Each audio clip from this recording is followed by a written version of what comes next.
Move, girl. People like you don't belong in premium seating. Clara Voss spat the words before Maya Ellis could even lift her eyes. The flight hadn't been in the air 5 minutes, yet the chief purser had already descended on her row like a storm looking for somewhere to break. Clara's voice was sharp, high, and dripping with contempt, the kind that didn't bother hiding the twisted stereotypes behind it. She spoke loudly on purpose, as if humiliation were part of her official training. 17-year-old Maya Ellis, slender, soft-spoken, caramel-brown skin, hoodie pulled over her braids, looked up from the sketchbook she always kept in her lap. She had spent the last year tutoring kids in after-school programs, winning STEM competitions, and trying to make her father, Darius Ellis, CEO of SkyLink Airlines, proud. Yet in this moment, despite being in her own father's airline, she felt as small as a shadow at dawn. Clara Voss, 42, pale-skinned, sharp cheekbones, hair gelled into a severe knot, carried herself like the cabin was her personal kingdom. She loved rules when they worked for her, ignored them when they didn't, and believed authority was something you proved by crushing someone who couldn't fight back. She pointed at Maya's backpack on the floor. "This little thing says her bag's been searched," Clara announced to nearby passengers, her tone mocking. "Sure, because that always checks out." Then, leaning closer, she hissed, "I know your type. Always pretending to be innocent, always up to something." Passengers stiffened. A businessman across the aisle lowered his newspaper, sensing trouble but staying silent. Maya blinked, unsure where any of this was coming from. "Ma'am, I haven't done anything." Clara laughed, a cold, belittling sound. "Of course you haven't. You people never do, right? Always the victim." She let the phrase hang, drenched in racist insinuation without saying the banned words outright. It stung just the same. Then came the accusation. "A tablet is missing from the forward galley," Clara announced. "And guess who was lingering near there?" She snapped her fingers at Maya like she was calling a disobedient pet. "I was just looking for the restroom," Maya whispered. "Oh, isn't that precious?" Clara said loudly, eyes rolling. "She thinks she's believable." Then to the cabin, "This is what entitlement looks like. Hoodie, attitude, and lies." Heat spread across Maya's face. She wasn't confrontational by nature. Her flaw, her father often said, was that she backed down even when she knew she was right. Today, that flaw would cost her. Clara grabbed Maya's wrist. "Stand up." The sudden grip hurt. "Why? Don't talk back to me." Clara's voice sharpened to a blade. "Get up. Now." Passengers watched, unsure whether they were witnessing a safety situation or a power trip. One woman half raised her hand as if to speak, but lowered it, afraid. Clara pulled a pair of restraints from her pocket, rigid plastic cuffs normally used only during actual security threats. "Since you want to act suspicious," she said, "we'll treat you like a threat." "I'm not a threat," Maya cried, panic cracking her voice. "Please, I didn't take anything." "Oh, now she's dramatic," Clara mocked. Typical. Maya tried to pull her hand back, but Clara twisted her arm behind her with professional, unnecessary force. Pain shot through her shoulder. Clara spoke loudly again, performing for the cabin. "When you people don't follow instructions, this is what happens." The racist undertone was unmistakable. Maya's breath hitched. She felt the humiliation spreading like fire, burning her skin from the inside out. "Please," Maya whispered, trembling. "Please don't do this." Clara didn't pause. The cuffs tightened brutally around Maya's wrists. A man called out, "Ma'am, that seems excessive." Clara glared at him. "Do you want to be next?" Silence fell. Maya's chest tightened. She felt faint, air slipping away from her like water through a cracked cup. Clara shoved her toward the galley area, ignoring Maya's cry of pain. Maya gasped, "I can't breathe." Clara smirked. "Oh, please, spare us the theatrics." Maya's vision blurred. Darkness crept in from the edges.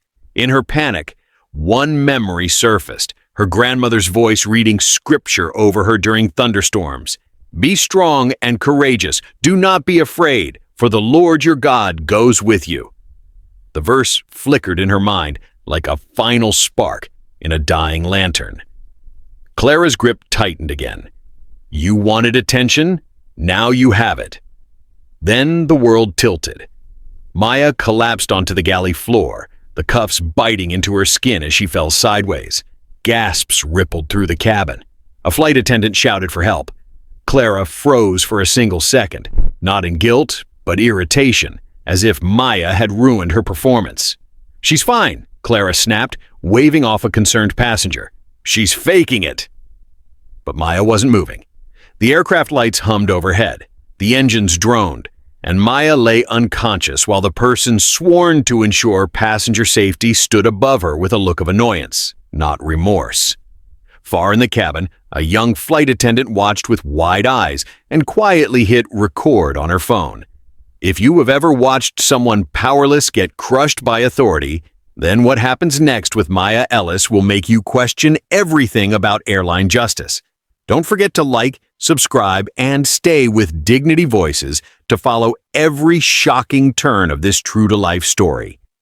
When Maya wakes up, the real cover-up has already begun.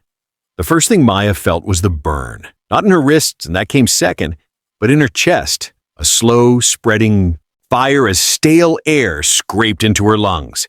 She jolted awake in a small, windowless room, fluorescent lights buzzing overhead, a plastic chair under her, a thin blanket half fallen to the floor. Her hands were free now, but angry red grooves ringed her skin like someone had tried to erase her existence by tightening down hard enough. Good, she's awake, a male voice said. Maya blinked towards the sound. A stocky airport security officer in a Navy uniform sat across from her, arms folded, a tablet in his hands. He looked at her the way Clara had looked at her, not as a person, but as a problem to be filed. He tapped the screen.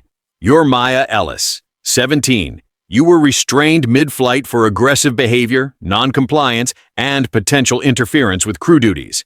That's what the incident report says. Maya's throat was dry. That's not what happened. He shrugged. That's what your flight attendant wrote. Chief Purser. Very experienced. I'm inclined to believe her version. Clara. The name flashed through Maya's mind like a red warning light. Fragments came back in jagged pieces. Clara's grip on her wrist, the cuffs biting into her skin, the laughter, the taste of fear, the verse in her head, then nothing. I couldn't breathe, Maya whispered. She wouldn't listen. I didn't do anything. The officer sighed as if he'd heard this all before. Look, we're not pressing charges right now, but we need you calm and cooperative until the airline finishes their internal process. You caused a disturbance. We have witness statements. From who? Maya's voice cracked. People who watched and said nothing? His jaw tightened. Watch your tone. Maya bit her lips so hard it almost bled. She stared at the cuffs marks instead. Her hands shook. Outside that little room, a very different story was already being written. On a higher floor of the airport, behind frosted glass walls, Clara Voss sat at a long table with a supervisor and a corporate rep patched in via video call. Her uniform jacket was off. She'd draped it over the back of her chair like a general resting after a battle. The supervisor scrolled through the digital incident form. You're sure about this sequence of events? Absolutely, Clara said smoothly, all sugar now that she was speaking upward, not downward. The passenger in 14C became agitated when I asked a simple question. She raised her voice, drew attention, refused repeated instructions. In my judgment, she posed a risk to cabin safety. On the screen, the corporate rep, a man in a sleek suit with the SkyLink logo pinned to his lapel, frowned. Any mention of the handcuffing needs to emphasize necessity. We're not looking for another PR nightmare. Clara leaned forward. I followed protocol. If she just complied instead of acting like the rules don't apply to her, none of this would have happened. Some passengers come on board with a chip on their shoulder, you know? She let the implication hang, the same ugly bias, wrapped now in careful corporate vocabulary. The supervisor hesitated. There were passengers filming. The PR rep waved it off. Early clips are shaky, incomplete. By the time this hits any serious outlet, we'll have our statement ready. Isolated disturbance, crew acted in the interest of safety, passenger stable. Keep it boring. Boring doesn't trend. Clara smirked. You can count on my report. She signed her name at the bottom of the form, cementing the lie. But boring wasn't what the internet saw. On a teenager's phone in row 16, a 23-second video had already hit social media. A brown-skinned girl in a hoodie, arms forced behind her, crying out, "I can't breathe," as a uniformed attendant rolled her eyes. The caption read, "Girl in 14C causing chaos on my flight. Crew had to cuff her." Within minutes, someone quote tweeted, "Another entitled teen acting out on a plane. People trying to travel in peace." Nobody knew her name yet. Nobody knew she'd blacked out. The story was being framed for her. Miles away, in a glass tower with SkyLink's logo crowning the top, Darius Ellis stared at his phone, irritation knitting his brow. Darius, early 50s, deep brown skin, close-cropped hair silvering at the temples, was the kind of man who filled a room without raising his voice. He was CEO because he never hesitated, never blinked, never let emotion make the final call. His assistant had just stepped in, tablet in hand. "Sir, operations flagged an incident on Flight 227, premium cabin. There's been some chatter." "Define incident," Darius said, not looking up yet. "Passenger restraint. Possible disturbance. The initial note said minor. PR is drafting a generic statement." He scrolled through his notifications, merely curious, until a thumbnail froze him. A grainy clip. A hoodie. A familiar tilt of the chin as the girl tried to speak through tears. He opened it. There, in his hand, was his daughter, Maya, being shoved down the aisle, her face twisted in panic. The room around him blurred. "Get me ops, now," he said quietly. His assistant hesitated. "Should I call PR first?" Darius's eyes hardened. "No, my daughter is on that flight. I talked to operations first." Back in the airport holding room, Maya sat alone. The officer had stepped outside to take a call, leaving her with a paper cup of water she couldn't bring herself to drink. What did Clara write? What did they all sign? What did the passengers think they saw? She closed her eyes. Her chest still ached. She could hear distant footsteps, muffled announcements over the PA system, the world moving on like nothing had happened. The door cracked open. It wasn't the officer. A young woman in a flight attendant uniform slipped in, closing the dagger behind her with a soft click. She looked early 20s, light brown skin, curls pulled into a bun, eyes wide and guilty. "Hi," she whispered. "You're Maya, right?" Maya's heart thumped. "Who are you?" "Jenna. I was working in the back of the cabin." Her hands shook as she held her phone. "I don't have long. They'll kill me if they know I came in here." Maya stared, afraid to hope. "Why are you here?" Jenna swallowed. "Because what happened out there was wrong, and they're already twisting it. I heard Clara with supervisors. She's making it sound like you attacked her." "I didn't," Maya said, the word breaking. "I know." Jenna's voice wobbled. "I hit record when she grabbed you. I don't know why. Something in me just said, 'This isn't okay. Remember this.'" She tapped her screen, and a freeze frame appeared. Maya, eyes wide, mouth mid-plea, Clara's hand iron on her arm. "I'm going to lose my job if this gets traced back to me," Jenna said. "But I saw you black out. I saw her ignore you when you said you couldn't breathe. I can't pretend I didn't." Maya's throat tightened. "What can I do with it? They'll bury me." Jenna took a breath. "Do you have someone powerful? Someone who'll listen? A lawyer? A parent?" Maya hesitated. Saying it out loud felt strange now, almost shameful. "My father, he runs the airline." Jenna blinked. "Like a manager?" Maya looked at the floor. "Like the CEO." Silence. Then Jenna pressed her phone into Maya's hand. "Then you need to show him this, before their version hits the news." The door handle rattled. Jenna snatched her phone back, quickly flicking something on the screen. "I'm sending it to your email. Check it when you can." The officer stepped back in, eyebrows raised. "You're not supposed to be in here." Jenna pasted on a professional smile. "Just dropping off passenger property." She gave Maya one last urgent look. "Don't let this die." Then slipped out.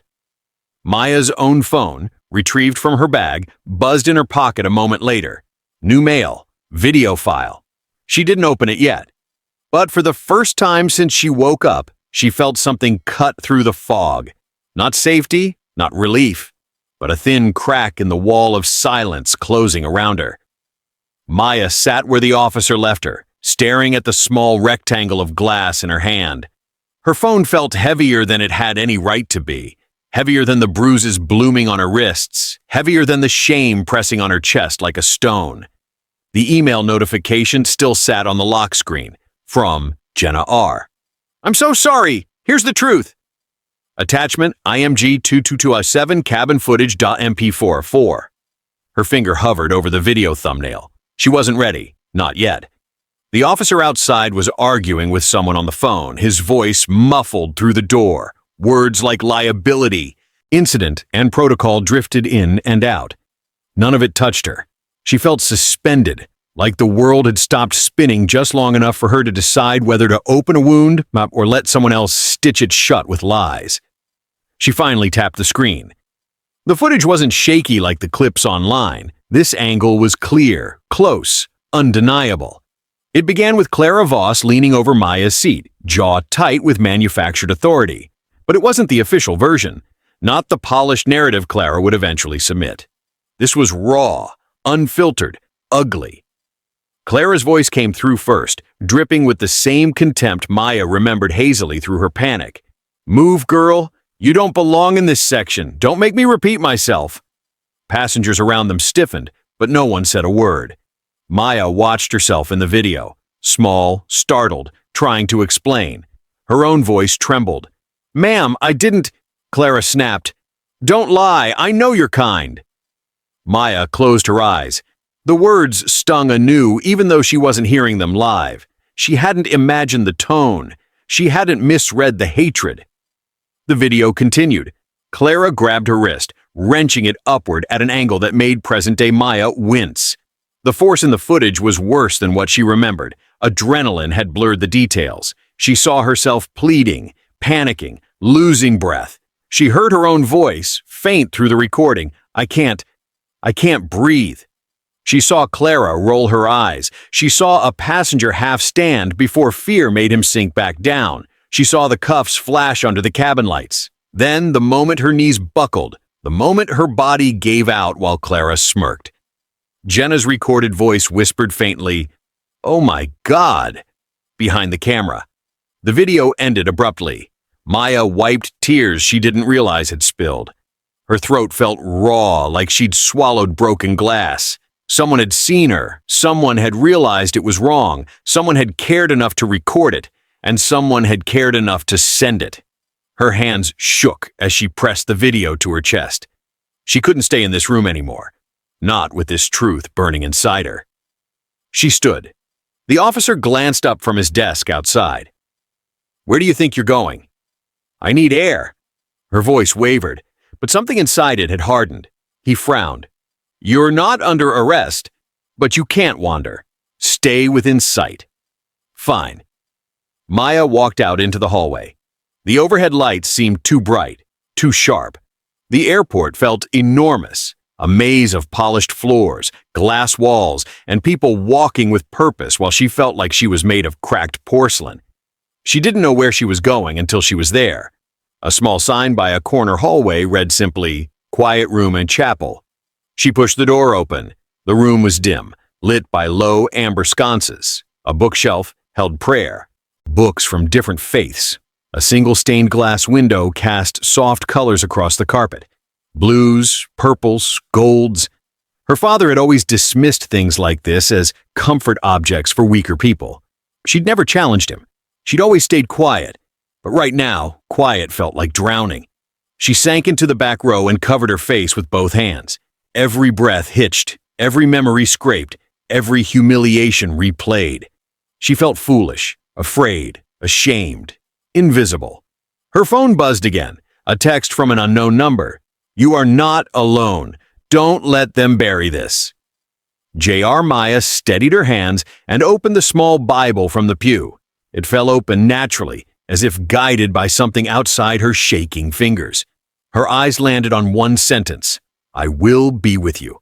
I will strengthen you and help you." Isaiah 41:10. Her breath broke, but this time not from fear. She whispered into the quiet, "God, I can't do this alone." The room held her words gently, as if receiving them. She kept reading, letting the verse work its way into the cracks of her fear. Slowly, the panic inside her loosened its grip. Slowly, a new feeling crept in. Not anger, not confidence, but something quieter. Resolve. 15 minutes later, Maya stood in front of the chapel mirror. Her eyes were still red, but she looked different. She looked awake. The officer approached. "You done? Someone's coming for you." "Who?" Before he could answer, a deep voice echoed down the hall. "Maya." Her father's voice. Darius Ellis, tall, controlled, powerful, strode toward her with a tension she had never seen on his face. His eyes scanned her bruised wrists. His jaw clenched so tight she thought the bone might crack. "What did they do to you?" he breathed. Maya swallowed. "Dad, you need to see something." She held out her phone. Her thumb hovered over the play button. This moment, this choice, was her turning point. The moment she stopped being silent. The moment she let someone else see the truth. She pressed play. As the sounds of Clara's cruelty echoed in the hallway, Darius's expression turned from shock into something cold, something surgical, something dangerous. If you've ever watched a parent discover the truth too late, then what happens next with Darius Ellis and the buried lies inside his own airline will make your heart pound. Don't forget to like, subscribe, and stay with Dignity Voices for the next shocking escalation. Darius won't just demand answers, he'll tear open the walls built to hide them. The video ended. The hallway felt colder, and for the first time in Maya's life, her father, the unshakable, unbreakable CEO of SkyLink Airlines, looked as though the ground had vanished beneath him. Darius Ellis's eyes stayed fixed on her bruised wrists long after the screen went dark. His voice, when it finally came, was low and deadly calm. "Where is the person who did this to you?" Maya swallowed. "They said she's still upstairs, giving a report." A silence stretched, not hesitation, calculation. Darius turned to the officer standing nearby. "Escort my daughter to a private room. My room. No one speaks to her unless I approve it." The officer stiffened. "Sir, I don't—" Darius's eyes narrowed. "That wasn't a request." The officer backed down instantly. Maya had seen her father negotiate billion-dollar mergers without raising his voice. But this was different. This was personal. As they ascended to the operations floor, Darius didn't speak. His jaw clenched. His fists opened and closed, his mind sharpening like a blade being drawn. Maya hesitated. "Dad, are you mad at me?" He turned sharply. "Mad at you?" "Maya, I failed you. My airline, my employees, my policies, my name." His voice cracked, a sound she had never heard. She whispered, "I just didn't want you to be disappointed." Darius exhaled, breath shaking. "Disappointed? Maya, someone laid hands on you. Someone abused authority under my banner. I will not let that stand." The elevator chimed. He placed a hand on her shoulder. Firm, grounding. "Stay strong. I'll be back." Behind frosted glass, voices buzzed, clipped, defensive, uneasy. When Darius entered the room, the temperature changed instantly. Supervisors straightened, managers scrambled, a corporate PR officer startled so hard he nearly dropped his pen. Clara Voss sat at the far end of the table, hands folded neatly, posture immaculate. She had no idea the storm walking toward her had a name, Ellis. The director of cabin services tried to smile. "Mr. Ellis, sir, we didn't expect you." "You should have," Darius cut in. Everyone froze. "I understand," the director stammered, "that you have concerns regarding a minor disturbance." "Maya Ellis," he corrected. "My daughter. The girl your staff handcuffed, mocked, and left unconscious on the galley floor." Gasps flickered around the room. Clara's eyes widened, just slightly, the first crack in her icy facade. Darius set his phone on the table, tapped it once. The video began to play. Clara flinched at the sound of her own voice filling the room. "Move, girl! You don't belong in premium seating!" Managers exchanged horrified looks. The HR director covered her mouth. A supervisor whispered, "Oh my God." Clara tried to hold her posture, but sweat formed near her hairline. "Sir," she blurted, "this video must be taken out of Silence," Darius said. It wasn't loud. It didn't need to be. The video continued, damning her with every second. When Maya collapsed, the room erupted. "This violates protocol. She never reported a medical issue. She falsified a threat assessment. Why wasn't this escalated to medical personnel?" Clara stood abruptly. "You're all misreading the situation." Darius stepped closer. "Sit." She sat. He leaned forward, voice razor sharp. "You wrote a report claiming my daughter attacked you. You wrote that she resisted. You wrote that your restraints were necessary." Clara swallowed hard. "I followed procedure." "You followed prejudice," he snapped. The room went silent. "You profiled a black minor. You escalated without justification. You used restraints for dominance, not safety. And then you lied." Clara's lips tightened. "I did what I had to do. These kids come on planes thinking they own the place." The sentence died as soon as it left her mouth. The HR director's chair screeched backward. "Enough! Enough!" Darius didn't blink. "Thank you, we're done here." HR motioned to security. "Please escort Ms. Voss to the compliance office for immediate suspension pending investigation." Clara shot to her feet. "On what grounds? He can't do this." "He?" Darius repeated, turning slowly. "He is the person whose airline you disgraced. He is the father of the child you harmed, and he has enough evidence to end not only your career, but your freedom." Something inside Clara cracked then, not guilt, but fear, real fear. Security took her by the elbows. "This isn't over," she hissed. Darius met her gaze without blinking. "For you, it is." They dragged her out. The door closed. The moment Clara was gone, the room exhaled. "Mr. Ellis," the operations director began shakily, "we're launching a full internal investigation immediately. HR is already filing incident integrity forms. We'll alert Federal Aviation Compliance." "You will not bury this," Darius said firmly. "You will not soften language. You will not protect those who hurt Maya. I want transparency, accuracy, and the truth. Every minute of every camera angle, every statement, every affidavit." "Yes, sir," the director whispered. Darius turned to the youngest supervisor, a woman who hadn't spoken the entire time.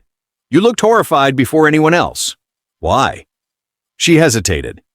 "Because that's not the first time I've heard concerns about Clara Voss misusing authority. But no one wanted to challenge her." "Now you will," Darius said, "because the wall of silence is coming down." He looked around the room, a battlefield of stunned faces, and delivered the final command.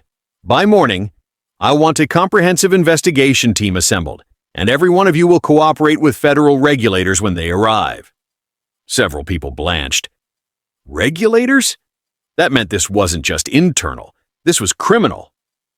Maya looked up when her father returned. "Dad?"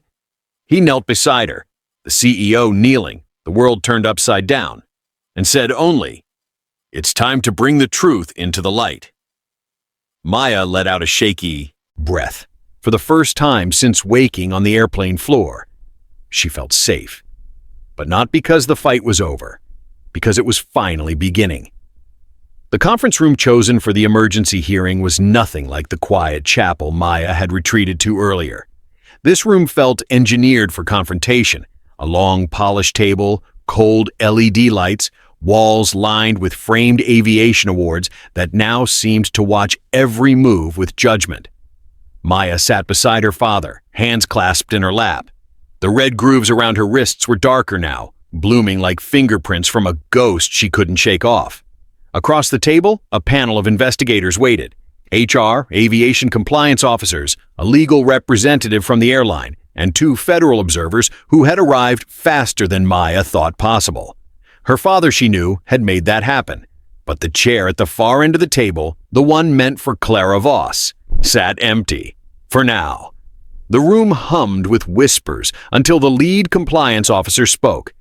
"We're waiting for Ms. Voss. She's being brought down from the suspension room." Brought down. The words clicked something inside Maya. A faint, fierce spark. She wasn't the only one. "Before we bring her in," the officer continued, "Mr. Ellis has requested we begin with evidence." Darius stood. His shadow stretched across the room, steady and controlled. "I'm not here as the CEO," he said. "I'm here as a father." Then he nodded to the tech operator. The screen behind them lit up. Maya braced herself. Clara's voice filled the room like poison spilling into water. "Move, girl! You don't belong in premium seating." The legal counsel stiffened. HR gasped. One of the federal observers muttered, "Jesus." The video rolled on, clearer now than the compressed version Maya had watched in the chapel. She saw herself flinch, shrink, cry out. She saw Clara's lips twist in contempt. Even knowing what was coming, it still tore through her chest like a cold blade. Then she heard it, her own voice saying through tears, "I can't breathe." The moment she collapsed, several people rose from their seats. When the video ended, the silence was thick enough to choke on. The HR director turned slowly toward Darius. This is catastrophic." Darius didn't sit. "It is criminal." Two security officers entered with Clara Voss between them. She looked different now, hair messier, uniform jacket removed, her composure cracked around the edges. But even shaken, she still carried herself with the stiff-backed arrogance of someone who had gotten away with too much for too long. Her eyes darted to Maya, then to the investigators, then to Darius, the realization flickering across her face. This wasn't going to be a meeting. This was a reckoning. She took her seat slowly. The panel lid spoke first. "Ms. Voss, we've reviewed the recorded cabin footage." "That video is edited," Clara snapped. "This is ridiculous. She was being disruptive." "Enough," Darius said sharply, and Clara flinched. "We all heard the audio. We saw your conduct. There is nothing here that resembles proper procedure." Clara's eyes flicked around desperately. "You're misunderstanding. She was aggressive. She was a child," the federal observer cut in. "A minor passenger, showing no signs of threat, whom you restrained without cause. This is a violation of FAA code. And your language?" He shook his head. "Frankly, Ms. Voss, your behavior shows discriminatory motive." Clara's face reddened. "Oh, come on. These kids nowadays always pull the race." HR slammed her notebook shut. "Do not finish that sentence." Maya stared down at her hands. But then something inside her rose, a warm strength that didn't feel like fear at all. She took a breath, steadying her voice. "I wasn't dramatic," Maya said quietly but clearly. "I told you I couldn't breathe, and you looked at me like I wasn't human." Clara's gaze snapped toward her. "You were lying. People like you always—" "Ms. Voss," the compliance officer barked, "one more outburst and you will be removed."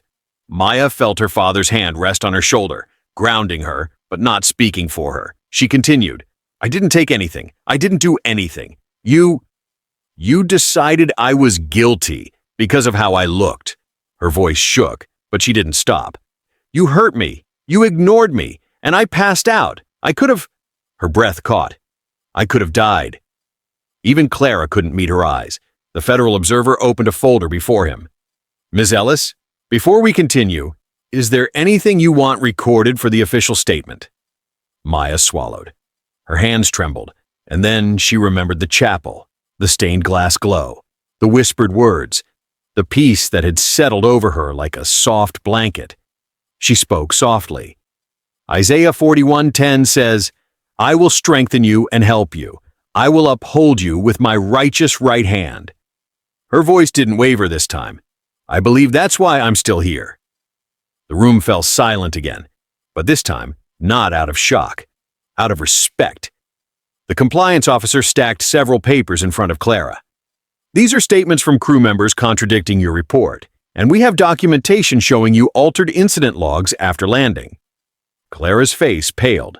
"You don't understand. I was protecting the airline." "No," Darius said. "You were protecting yourself."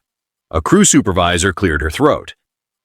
I saw her pressure two attendants to sign forms before they watched the footage. Another voice added, she said if we didn't back her, she'd make sure we never flew premium again.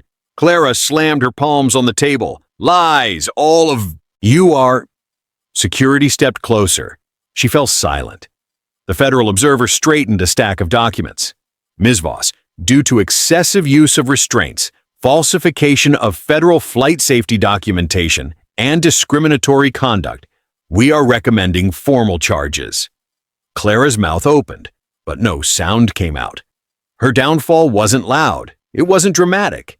It was quiet, like a structure collapsing inward after years of rot. Later, after Clara had been escorted out and the panel recessed, Maya stood by the window overlooking the runway lights, tiny diamonds scattered across the night. Her father approached gently. Maya, I'm proud of you. She blinked. For what? I was terrified. But you spoke. He paused. And sometimes speaking is the bravest thing a person can do. Maya didn't answer. She let the night air through the glass cool the fire still simmering in her chest. Because she knew now, this wasn't over. Clara's lies had been exposed, but the machinery behind her, the system that allowed her to act with impunity, still had gears turning.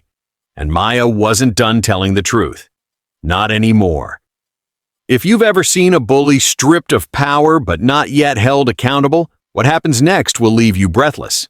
Don't forget to like, subscribe, and stay with Dignity Voices as the investigation escalates beyond anything the airline ever expected. When federal investigators arrive at SkyLink headquarters, Clara won't be the only one under scrutiny. The federal investigation team did not arrive quietly. SkyLink headquarters, normally a sleek monument of glass, steel, and corporate calm, was suddenly surrounded by black sedans, media vans, and agents with badges that made executives flinch as if the air itself had sharpened. The elevator dinged open on the 32nd floor. Out stepped 3 federal aviation investigators, a DOJ liaison, and an official from the Civil Rights Division. Their presence alone meant one thing. This was no longer just an internal disaster. This was a federal case. Inside operations, conversations died mid-sentence. Coffee cups hovered halfway to lips. Everyone straightened, sensing the shift in gravity. Clara Voss, held in a secure compliance room, felt it too. She paced like a caged animal, hair no longer sleek, eyes rimmed red from a night with little sleep and no control. Her confidence, once towering enough to crush Maya on that plane, had fractured into something wild and unpredictable. A door opened. 2 investigators entered, followed by a uniformed federal officer, and Clara froze mid-step. Ms. Voss, the lead investigator said, "Please sit." She didn't, not until the officer's hand rested lightly, but meaningfully, on her back. Clara sat. Ms. Voss, the investigator began, sliding a binder across the table. We have multiple verified witness statements, internal audio logs, and unaltered cabin footage. We also have evidence your official report was falsified. Clara scoffed. I followed procedure. If that girl wants to play victim, that girl, the investigator interrupted calmly, is a minor passenger, and you did not follow procedure. He opened the binder. Inside were side-by-side comparisons. The form Clara submitted, the original automatic timestamp logs, the footage overlay.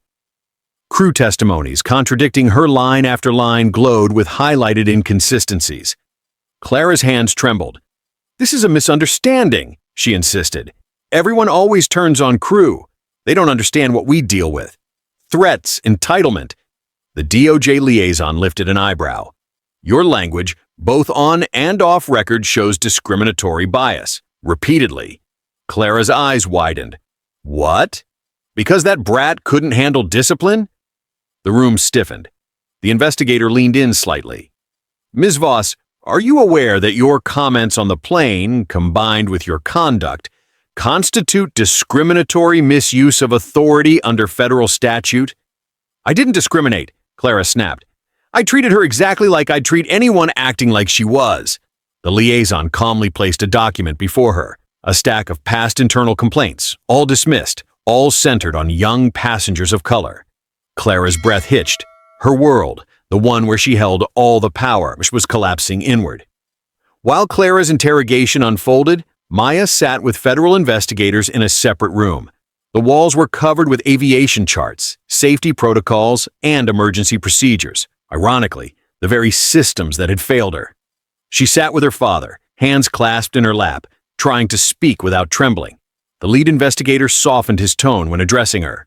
"Maya, I know this is difficult, but we need you to walk us through exactly what happened before the restraints were used." Maya nodded slowly. "I was just sitting in my seat. I wasn't talking. I wasn't doing anything wrong." "And Ms. Voss approached you?" She came at me like I'd done something terrible." Maya's voice cracked. "I didn't understand why she hated me so fast." Darius's jaw tightened. He looked like a man fighting not to break the table in half.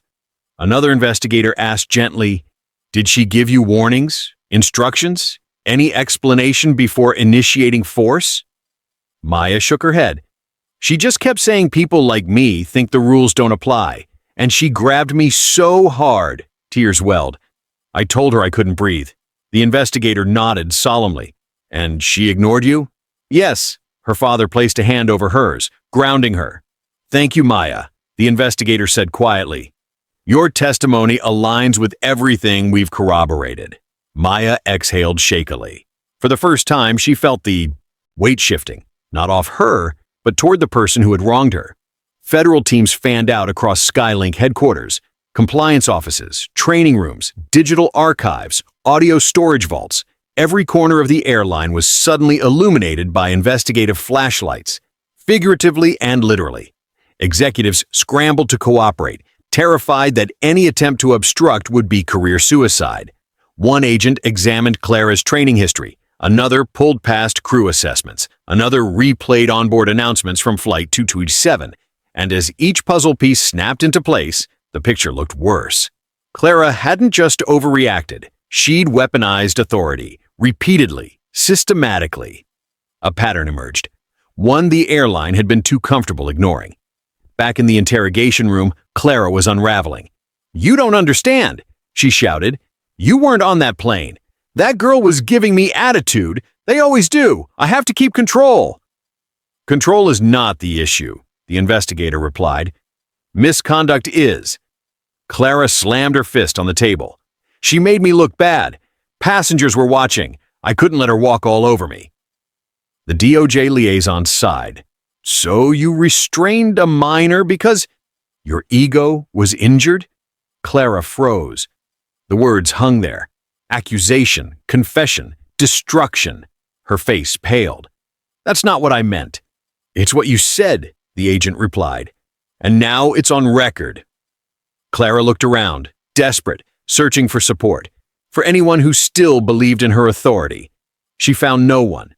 Her shoulders sagged. Her voice shrank. "What happens now?" she whispered. The lead investigator closed the binder decisively. "Ms. Voss, based on the evidence collected, you will be formally charged with excessive and unjustified use of restraints, falsification of federal safety documents, discriminatory misconduct under aviation code, endangering the welfare of a minor passenger, obstruction of internal investigation." Clara inhaled sharply, a sound halfway between disbelief and a sob. "We are placing you under federal custody pending processing." Clara looked up, eyes wide, terrified. For the first time, Maya's memory of her, smug, cruel, untouchable, disappeared.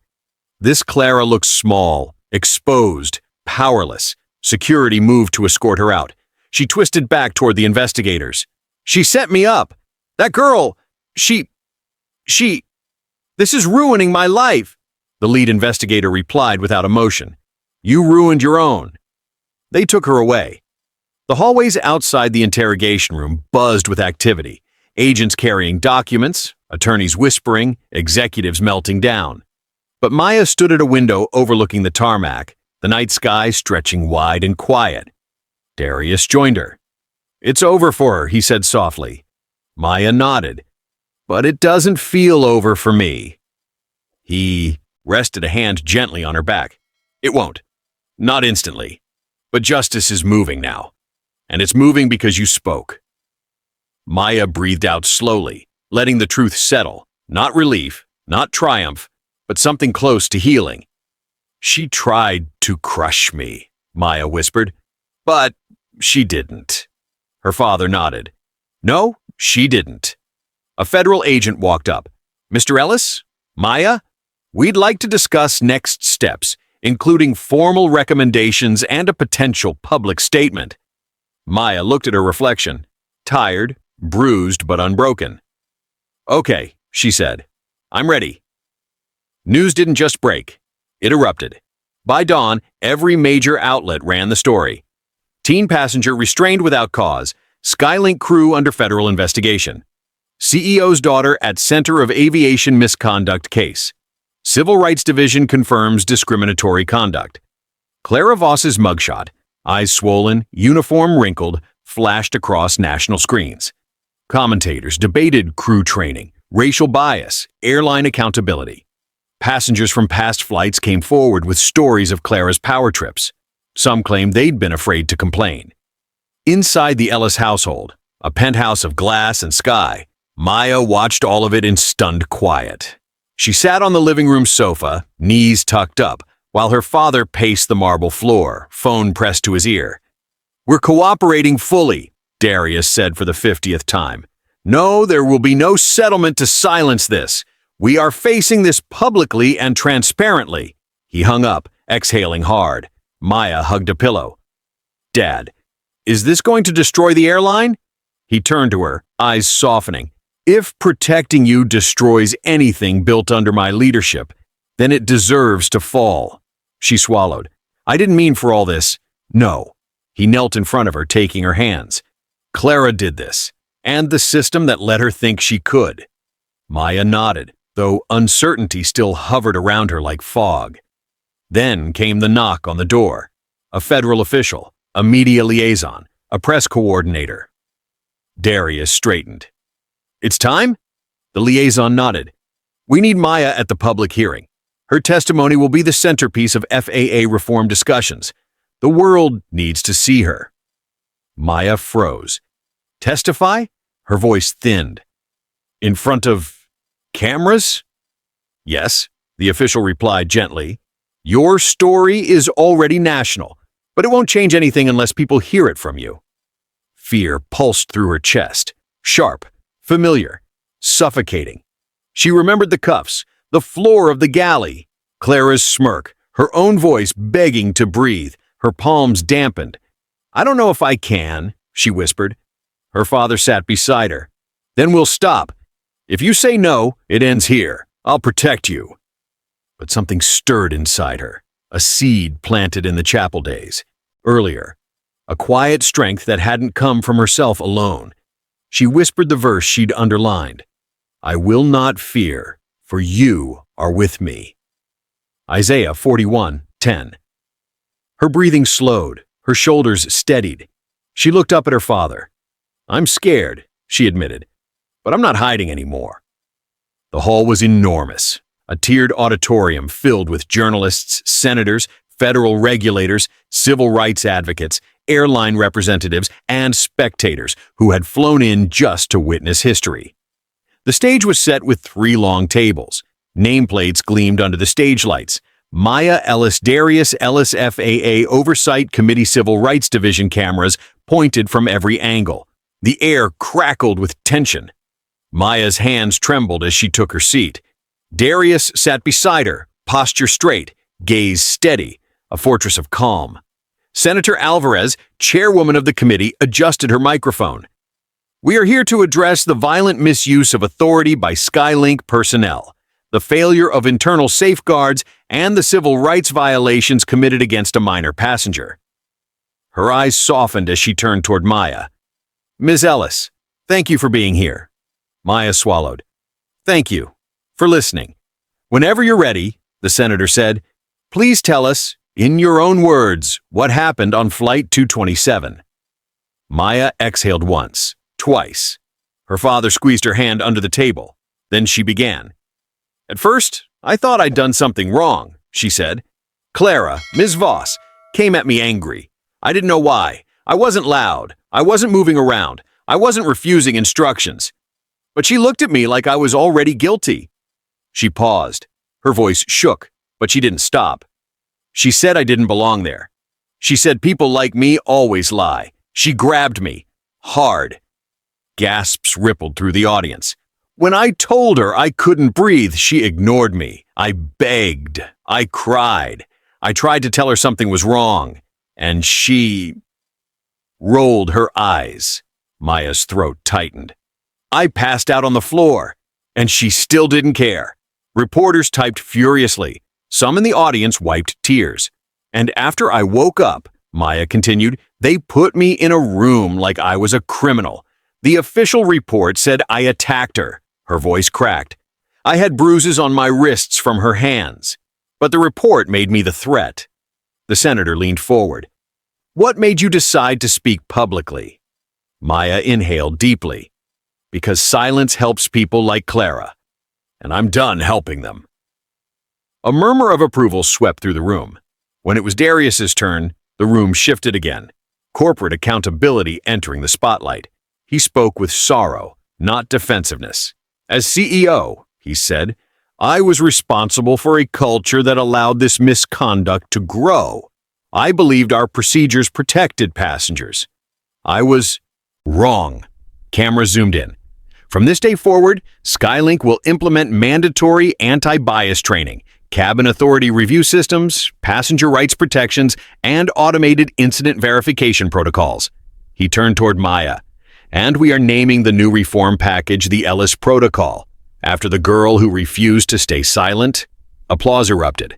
Maya covered her mouth, tears slipping free. At the end of the hearing, the Civil Rights Division announced, "Clara Voss will face formal federal charges, including civil rights violations, falsification of federal safety documentation, unlawful restraint of a minor, and endangerment of passenger welfare. Additional charges may follow." The room buzzed with shock. For the first time, Maya felt something she'd never expected to feel again. Justice moving because she pushed it. Outside the building, the media swarmed. Microphones stretched toward Maya like reaching hands. Her father put a protective arm around her. Reporters shouted, "Maya, how do you feel? What message do you want to give other young passengers? What does justice look like to you now?" Maya paused on the courthouse steps. The sun warmed her bruised wrists. "I want people to know," she said clearly, "that dignity isn't something anyone gets to take from you, not even for a moment." Flashbulbs exploded. People cheered. Maya and her father walked toward the waiting car, together side by side. The world was different now. Not because everything had changed, but because Maya had.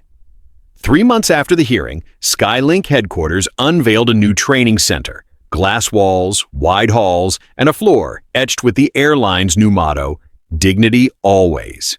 Employees streamed into the auditorium for the launch of the Ellis Protocol, mandatory anti-bias training, verified restraint documentation, passenger rights protections, and automated safety logs that could no longer be altered. Maya walked beside her father, feeling the hum of conversation around her. For the first time, she wasn't the girl in the viral video. She was the young woman who helped build something better. Photos of new trainees lined the walls, and among them hung one particular frame, a picture of Maya standing before the FAA committee, chin lifted, eyes steady. Under it was printed a verse, "I will strengthen you and help you." Isaiah 41:10. Maya paused beneath it. She touched the edge of the frame gently. "Ready?" her father asked behind her. She nodded. "More than I was before." They entered the auditorium, where applause rose like a tide. Cameras flashed. Executives and junior staff alike stood to greet her. But Maya didn't shrink from the attention now. She didn't curl inward. She didn't apologize for taking up space. The SkyLink VP of Operations approached her with a tablet. "Ms. Ellis, would you do the honor of activating the new system?" Maya blinked. "Me?" The VP smiled. "You inspired it. You earned this." Maya's father stepped back, giving her the spotlight. She placed her thumb on the biometric scanner. A soft chime echoed through the hall. The screen lit up. Ellis protocol activated. Live in all SkyLink aircraft. Applause erupted. Maya stood still for a heartbeat, letting the moment wash over her. The girl who once whispered apologies on a plane now stood at the center of an industry-wide change. After the ceremony, she wandered through the observation deck overlooking the runways. Sunset painted the sky in streaks of gold and violet. Planes rose into the last light of day, their engines rumbling like distant promises. She leaned against the railing, quiet, peaceful. Her father joined her. "You look lighter," he said softly. "I feel seen," she replied. "Really seen." He exhaled, not the heavy, weary sighs of the past few months, but something gentler. "I'm proud of you, Maya. Not because you fought publicly, but because you fought for yourself." She smiled quietly. "I didn't think my voice could matter this much." His gaze softened. "Your voice saved lives. Rules don't change because executives speak. They change because courage speaks." Wind brushed past them. The world felt open again. "And Dad?" Maya added. "Yeah? I'm proud of you too." He blinked, caught off guard. "Why?" "Because you listened." A warmth settled between them, something that had been missing far longer than the events on Flight 227. They stood in silence as another plane ascended, disappearing into clouds edged with fire. Maya whispered, almost to herself, "I'm not afraid of the sky anymore." Maya's story doesn't end with the courtroom or Clara's conviction. It ends here, in moments of quiet victory. The world remembers the hearings, the viral clips, the headlines. But Maya remembers the healing, the chapel, the verse, the trembling decision to speak. Through courage, she helped change an entire industry. Through endurance, she uncovered truth. Through faith, she found victory that no cruelty could take from her. Her journey echoes the heart of God's promise. "Fear not, for I am with you. I will strengthen you and help you." Isaiah 41:10. God didn't remove the storm, He walked her through it. And maybe that's the lesson for all of us. Your voice matters. Your dignity matters. And even in the darkest places, God is working on a sunrise. If this story moved you, inspired you, or reminded you of the value of every human life, don't forget to like, subscribe, and stay with Dignity Voices for more stories of justice, courage, and hope. Share this video to stand with those who've been silenced. Thank you for watching. Stay strong, stay kind, and keep rising.